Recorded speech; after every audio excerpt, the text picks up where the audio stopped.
Hey, welcome, all my right thinkers. Thanks for tuning in to check out your boy, P Funk. Thinking right, excuse me, out here in my lab where I do what I do for you. Oh, we about to get the girls today. I got goddesses. You know goddesses? I'm about to introduce you to some goddesses. Let's go. Rightism. 25 rules to live by. Storytelling. Story with a message. There's message in the story for life. I give life lessons. You tune in receiving them. I appreciate you. We got a good thing going. Let's rock. Right Thinker's mission, and that's what I'm on, is to enlighten, inspire, educate, and motivate you, the individual, to a higher spiritual level of enlightenment. Right Thinker's way of life through a mental and spiritual discipline practiced daily will help and guide you to obtain your goal of spiritual enlightenment, aka know thyself. My mission is that all right thinkers know thyself. If you're a right thinker, your goal is to know thyself. You see where I'm going with this? Let's get there together. So I asked the question, do you know you? It's rhetorical, but if you don't have the answer, tune in. I'll help you with that. Let's go. A person who knows not and knows not that they know not is foolish. Disregard them. A person who knows not and knows that they know not is simple. You can teach them. That's why I do what I do for you. Appreciate you too. Stay tuned. I got more for you. A person who knows not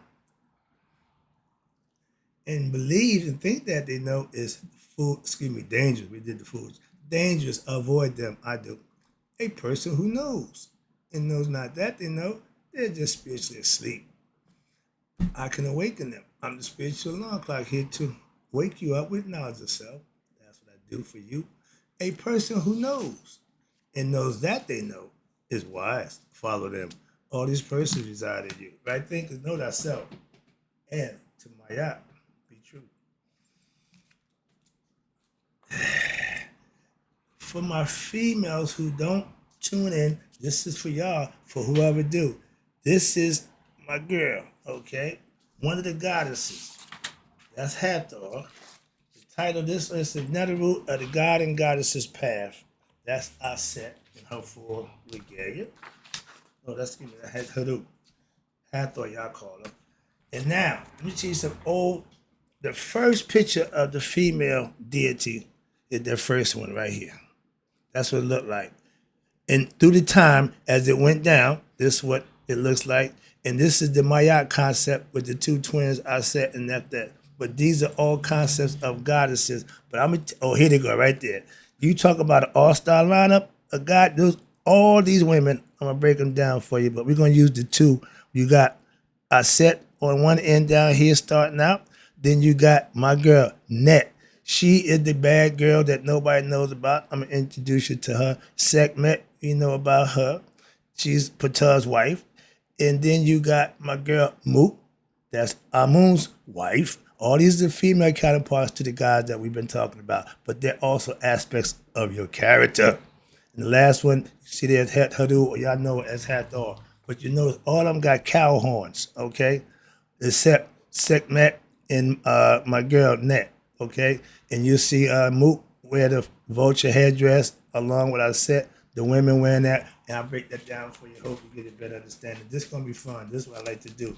Give you the concept. And all of these are aspects of your character that you can, once you learn about them, you put that into your character and you mimic them. Watch this. Hope you get the understanding. Let's rock. The first one I showed you was that's the pre-dynastic symbol of the female mother goddess, is represented as a winged divinity in the earlier periods and also in the dynastic period of Egypt. In the same pose, you see the wings are symbolic of what? The Egyptian sky. You see me pointing up there? And we use the hawk avatar, the quality of the goddess. Again, why? You see me doing this? That means it can ascend, it can take off. Now, that's the goddesses, and all of them have wings. I said number B, you see Lady B, that was I said wings out, cow horn, excuse me, I said that, yeah. And the next one you see is Mayat, the twins, Nephthys, and I said they call it Mayate, okay? But they all represent a dynamic period, and the Egyptian are also female goddess represented with wings. You see this thing right here, the Uraeus? They call it the WRIGHT. That's the female concept of the eye, the ujat, okay? And you see it has the sun disk with the cow horns, okay? You see cow horns, that's divinity, that's a sign. And remember, during this era, we went from the Aries, now we down in the Taurus. Why? Because it's all about the bull. Ra is the bull of himself. That's what we got. Amen is the bull of himself. And the cow is his mate. That's why she's sacred. Let me take it back to the page where I showed the picture with the 53 year. Remember I showed you this side, the networking of the god and goddesses. And the female side, you see in the gray, those are five I just told you about. You got Het Haru, the eye of the Nun. You got Mehurt. You got Nat. They spell it with the A, N-E-T. And then you got over the other side, you see Het Haru. You see at the bottom, the Ujat. You see Aset. And I think over here is, Sekhmet. Okay. We're going to focus in on the Nun gods. That's the higher level, which is going to be Mehurt and Net right there. You see? That's the male side. That's the female side. Mehurt, the royal cow, the regal, the mighty 401, and that's his net. She is the one I want you to learn about. That's my girl. Watch this. She's the bad girl. All right. She tell you I gave birth to Ra. All right, let's go. Where was that? I just showed you the breakdown of that. Now the hieroglyphic for the Arat means the goddess, okay, female. Generally, throughout ancient Egypt, the mystery teachings of the goddess tradition are related to what? The divinities in the form of goddess, female. The goddess is an integral part of all Netarian traditions, but special temples also developed around the worship of certain particular goddesses, who were also regarded as supreme beings. This is where we headed right now. That's why I like the idea of being a black female in charge. This is what I'm talking about. Watch this. The women was considered supreme beings, not just the male, was just a male god. No, supreme beings was a female aspect in their own rights, and with the same, not a little bit less, not a little bit more, the same prominence as Ra, Amun, or Patel. How about that? They all had mates. When you have a man, and he don't have no woman, that's what they try to tell you. Nature is paired up, opposites, male and female. That's the concept. And what's going on right now, they about to have a big thing going. That's another lesson, but I'm laughing, giggling my ass off. But you have female counterparts to the gods. Okay. Thus, as in African religions, the goddesses as well as the female gender was what? Respected and elevated as the male deities were. Again, equal. The goddess as was also also the author of what? Creation. They got their version. Watch this. Giving birth to it. Men don't give birth. So we need a female. There you go. Moving on. So the female giving birth to it as what? As a great cow. Why? The zodiac sign was in Taurus. Taurus, the bull, mates with what? Cows. I couldn't figure this out. I'm glad this came around. I was saying, I got to get this. What the hell is this big thing about the cow? What's so sacred? I figured that out. I understood. See, put the lesson together, connect the dots. I get it. So that's me doing my homework. Hopefully y'all appreciate that. So that's what I did to figure that one out. And I'm gonna show you the 5 baddest girls in the land. Okay, we only gonna talk about Mehurt and Net because everybody knows. You already heard about it. I said Het Haru, you know about them. But I'm gonna break down my girl Net and Mehurt. This is the picture of Mehurt in her cow form. This is how you always see her. Okay, that's her in her regalia, the cow horns, the sun disc. She got the regalia around her neck. She got the flail. She good to go. Okay, she represents the mighty 401, as they say. Now, each one of these Netaru goddess listed above here has a specific wisdom related to the nature of the self, meaning you. These are things you can learn. That's the whole purpose of this. Creation and the divine. Learning, understanding, and following this tradition means studying. A lot of people follow any religion pretty much. Don't do a lot of studying. Yeah, the pastors study, the assistant pastors, the people who teach the classes, they study. But the regular people don't study. As a teacher and a former student, study is very important. Spend time to put time in just for that, to study.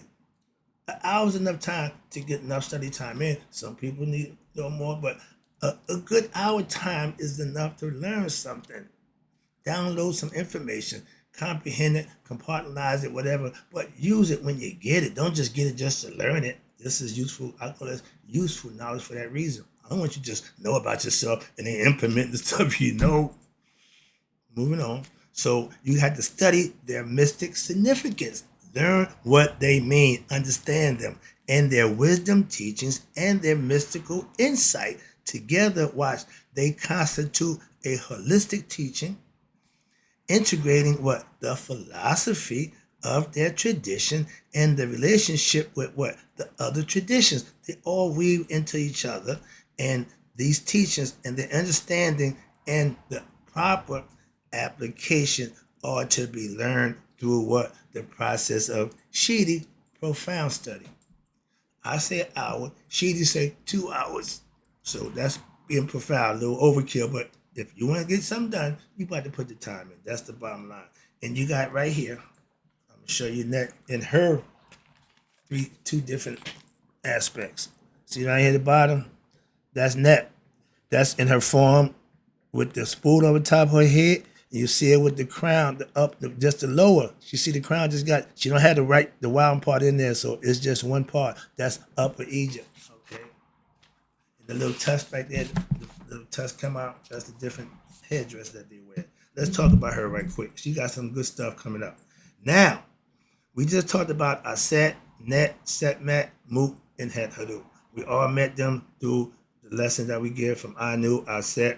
You got Setmet when we did Wasep. Then you got Moot when we just did Thieves. So in Het Hadoop, again, is the counterpart to Heru. We know about her. Let's talk about Net. Net is one of the most important divinities of the Netarian theology. Did you know that? Probably not. The seat of her worship in the ancient times was Zul, Z-A-U, in Greek or Arabic, Sais, S-A-I-S. She is, watch this, the goddess of creation and war. Oh, she got, you see them arrows on her hand? She is the original bullseye. We're going to get into that later. Okay, now she's goddess of war as well as protection. Okay, honor and decisive action.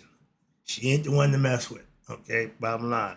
Her attributes are the bow, the shield, and arrows, as well as the weaving spool that you see on top of her headdress is the weaving spool. Why? Because she is androgynous.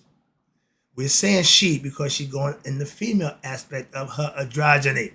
Heru was called the great he-she. He go as the male aspect, so he has Het Hadoop, which is the female aspect. She goes as male and female. She chose to be the female aspect. Watch this. She's androgynous. That means, if you didn't know, neither male nor female.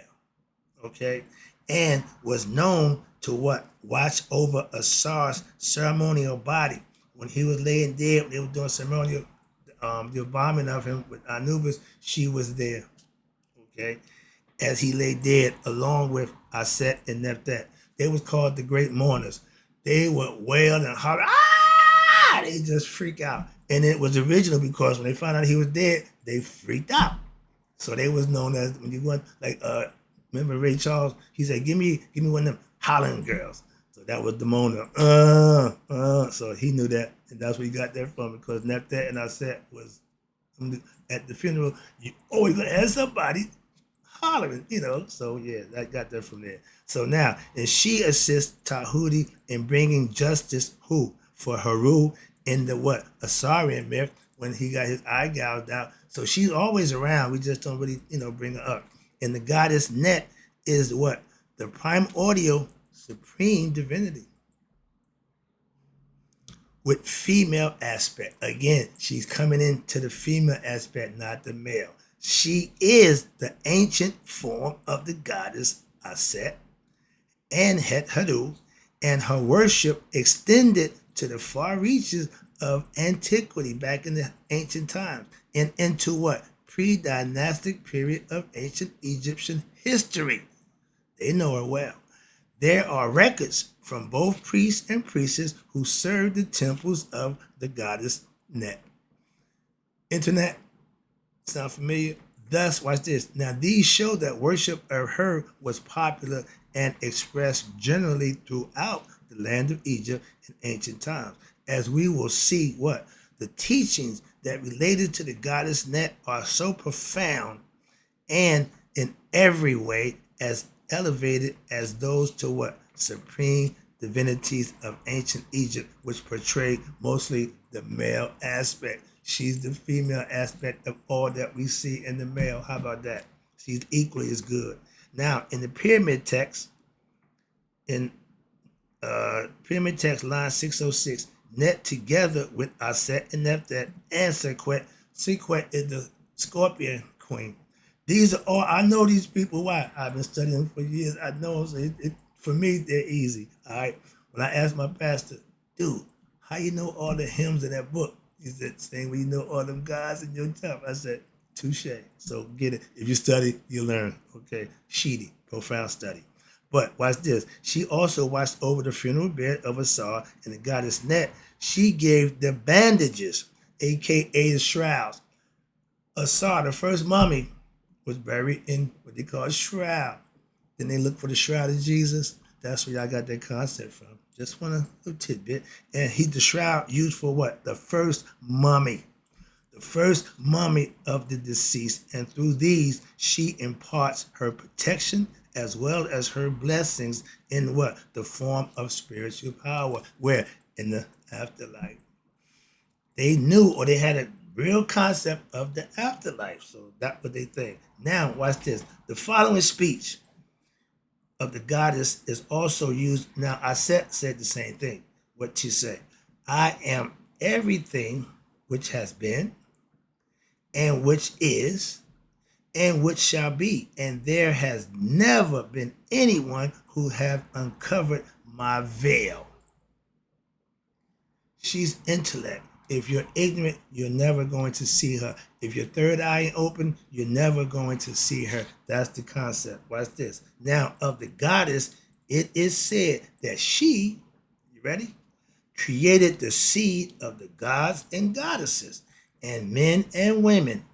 Net is the goddess of light. Well, throw a rock. Whoa, whoa, whoa. Okay, I know where you're going. They're going to take care of that right now. Net is the goddess of light, and thus, during her festivities, it is characterized by what? They practice lighting torches, lamps, and in modern times, they became to what? The candles. So whenever you light a candle, whenever you do something as light, what happened? She gave birth to Ra, the sun divinity. See how that goes? Who lights up what? The world. She didn't call Ra her only begotten son. And she the one that gave birth to him. So Net is what? The divine cow who gave birth to Ra. This is why the cow is so significant. I got some more over here. We got the 7 divine cows that he had to impregnate, the 7 chakras. This all ties in. And see, I know that now, but I'm just connecting one dot for you right now from this aspect. Just roll with me. I got some good information for you. Now, watch this. She was the divine cow who gave birth to what? Ra. The statement above is a correlative theological statement, in which the tradition of Net is associated with that of Ra, of the Anuian theology. Thus, Net is who? Mehurt, creator cow goddess, the mighty full one, the primeval waters from which what? Creation arises, which is the Nun. Her androgynous nature is related in what? The following epitaph. What could that be? Let's see. Father of all fathers, that's the male, but she's also mother of all mothers. Net Mehurt, the great lady, lady of the south, the great cow, also lady in the sycamore, That's new part of that family too. What's this? The great cow who gave birth to the sun, who made the seed of the gods and goddesses and men and women, the mother of Ra. Who knew Ra had a mother? I did. The one who raised up Tim, remember him? That's the sun going down in the primordial time, who existed when nothing else had existed, and who created that which existed after what? She came into existence. Now tell me she ain't a bad girl. The goddess gave birth to the gods and goddesses and to human beings. We seen it from a male aspect all the time. The male can't get birth, but we give him all that. Now we getting it from the female side. This is the real deal. But she herself was not giving birth. Self-created. Sound familiar? Okay. She brought herself into existence and gave birth without being impregnated. This, wait a minute, right there. What the Christians claim Mary did, we told you about that way before they even come along. Calm down. She was the primeval ocean, and she what? Emerged what? As herself out of herself. Sound familiar? It's the female version of creation from the female aspect. If you gotta give one, you gotta give the other. That's balance. That's mayat. That's duality, and it's showing you in every aspect. It's got to be that way. Moving on. She was primeval ocean. She what? She emerged as herself, what? Out of herself, and all has come forth through and from her, not him. She is self-existent, and her nature is secret. Why? A she taught or mystery to all. We have to study. Amun is a mystery. Why? He's hidden. He ain't in plain sight. But the stuff that he came out of him is. So that's what they're telling you. Same thing from the female side. And that's my word. She taught means what? Deep, mysterious nature of the goddess. That you study that. You learn that. That's Shidi. To learn the mysteries of the God. That's what I did. Learned all of them. Net is also referred to, watch this. You see the serpent right there? You see an arrow? And these are all hieroglyphics. I'll try to show you the hieroglyphic sign for it. Okay? But this is her down here. See the serpent? Okay? Remember, the serpent was the female aspect because it moves. Okay? You haven't heard of no male serpents yet, have you? When they had the first octo, the first of the gods, the males was frogs, the females was serpents.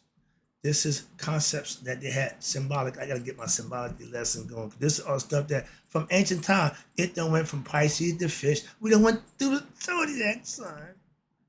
For those who understand that, that's what it's all about. Trust me. And it's going to be a calamity. It's going to be a change. Right now, we about to make history. Why?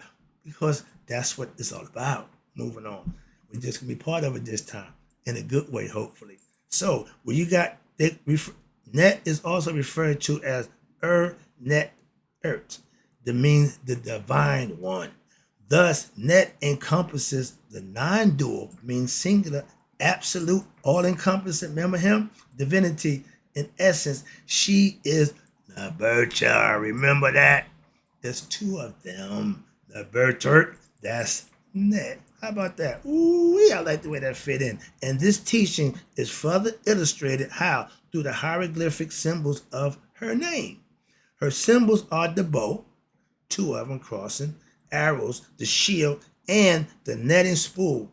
The name net shows you the spool right here with water, or anet is a play on the word of net, just nt, or ntet, meaning that which is, that which exists, in essence, that which is real. P, pure, true and abiding. The Commission word net is linked to what? The root of the Egyptian word for what? Weave. NTT. And the goddess provides Sa, which is what? Protection for what? All spiritual aspirants. Sound like God, don't it? She uses a bow and arrow for what? To shoot down, you ready? The enemies of who? The righteous.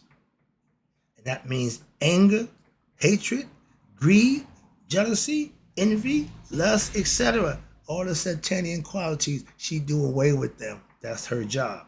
And that is to say her attributes, solar, fire, consciousness, rays, all-encompassing divinity, inscrutable, determination, etc. are the arrows she shoots. In her name of Net, Hetep, the goddess is the abiding supreme peace. Good God.